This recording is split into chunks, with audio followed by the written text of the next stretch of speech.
السلام عليكم. معكم الأستاذ بشير سركان، أستاذ علوم المهندس. هذا الكور موجه للسنة الثانية بكالوريا شعبة العلوم والتكنولوجيات الكهربائية. Dans ce vidéo, on va commencer le deuxième cours de la fonction convertir, ce qu'on appelle la machine synchrone. La machine synchrone est un convertisseur réversible à champ magnétique tournant. Ça veut dire quoi? Ça veut dire que la machine synchrone est un convertisseur parce qu'elle permet de convertir l'énergie. La notion de la réversibilité signifie quoi? Signifie que la machine synchrone peut fonctionner soit en moteur synchrone ou en génératrice synchrone, d'une autre façon, alternateur. Donc, استعمال غالبا ديال la machine synchrone, c'est tout simplement هو le cas الثاني, d'accord, lorsque la machine synchrone est un alternateur. C'est pour cela on va commencer premièrement alternateur triphasé. Un alternateur triphasé permet de convertir une puissance mécanique, d'accord, en une puissance électrique.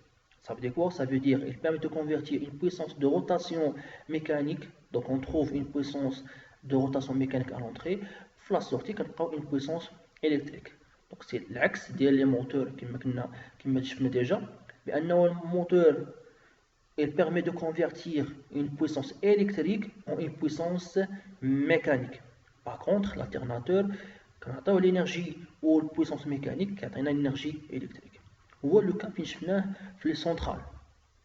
Mais في السنترال شفنا بأنه voilà qu'il y a un alternateur qui permet de convertir l'énergie mécanique de rotation في la sortie كنحصلوا على l'énergie électrique. Premièrement, constitution. Alors l'alternateur possède deux parties essentielles. La première partie c'est l'inducteur ou ce qu'on appelle le rotor.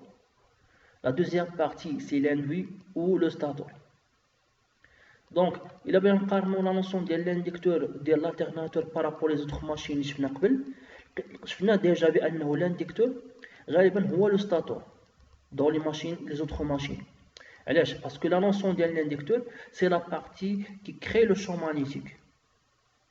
Dans le cas de l'alternateur, la partie qui crée le champ magnétique, c'est le rotor. C'est pour cela que l'inducteur, c'est le rotor et l'induit, c'est le stator. Alors, l'inducteur ou le rotor, constitué d'électroaimants, d'accord, une bobine qui est alimentée, fait le cas de l'alternateur, par un courant continu, où on peut trouver un autre élément, ce qu'on appelle aimant permanent. D'accord? Donc on a deux possibilités ou deux solutions pour avoir le rotor ou l'inducteur de l'alternateur. Soit on un électroaimant parcouru par un courant continu, donc un champ magnétique constant, ou là un aimant permanent, c'est une source de champ magnétique constante. L'induit ou le stator. Donc c'est la partie extérieure de la machine, d'accord? C'est la partie cette fois-ci où on peut trouver le courant induit et la tension induite, FM induite. Elle est constituée d'enroulements, soit monophasés, soit triphasés. Quand on a des enroulements triphasés, il y a l'alternateur triphasé. Ou quand on a des enroulements monophasés, parce qu'on a un alternateur monophasé.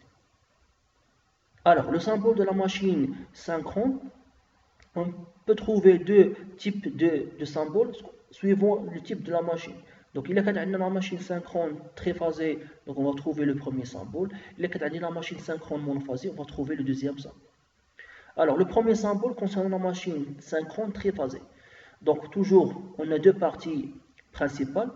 La première partie, c'est équivalent à une bobine parcourue par un courant continu, voilà, qui représente le rotor. D'accord? Deuxième partie, c'est la partie extérieure, donc c'est le stator avec les trois faces. Deuxième représentation, donc le rotor est représenté à l'intérieur, d'accord? Toujours avec deux fils pour faire l'alimentation, pour avoir l'alimentation continue. Et le stator, c'est la partie extérieure avec les trois faces. Donc là, on a une machine synchrone triphasée. Concernant la machine synchrone monophasée, on peut trouver le symbole suivant. Donc toujours le rotor équivalent à une bobine, d'accord, parcouru par un courant continu, et la partie extérieure, c'est le stator, avec deux fils. Ces deux fils représentent phase et neutre parce que on a là ce qu'on appelle le monophasé.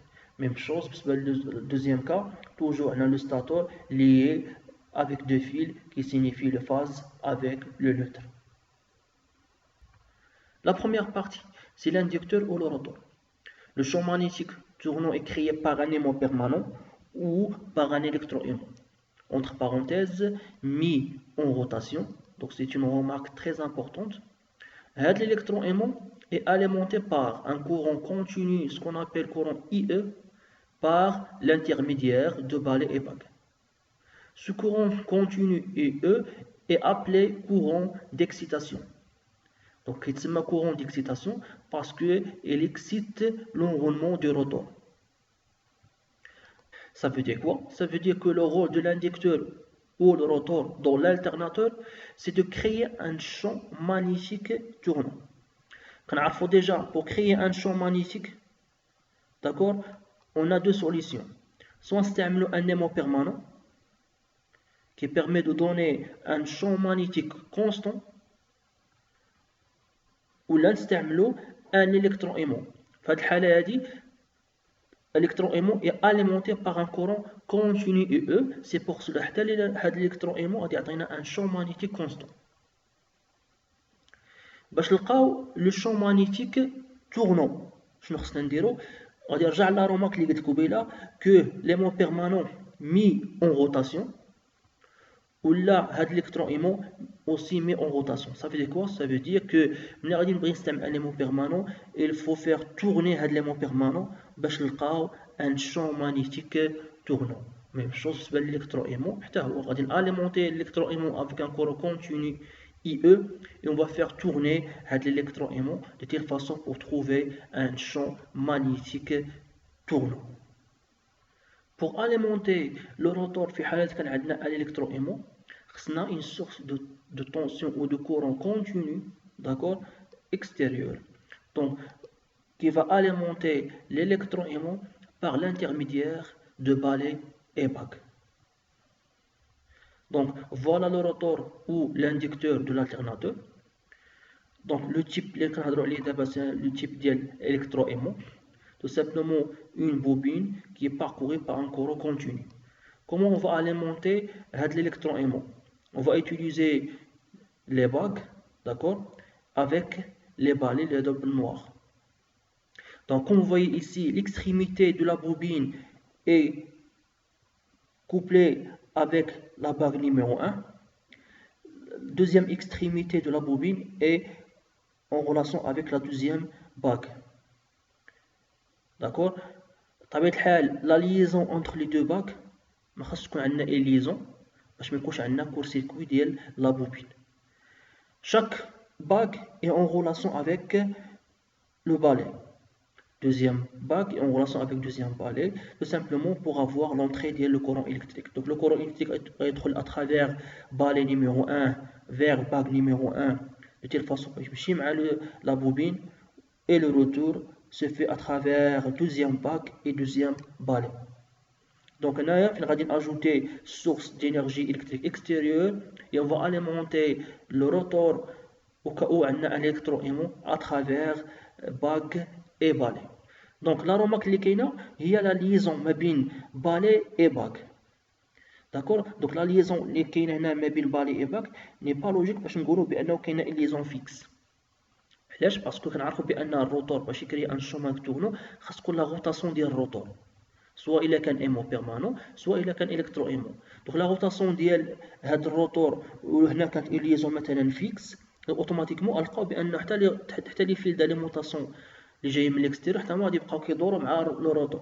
Donc c'est une solution n'est pas logique.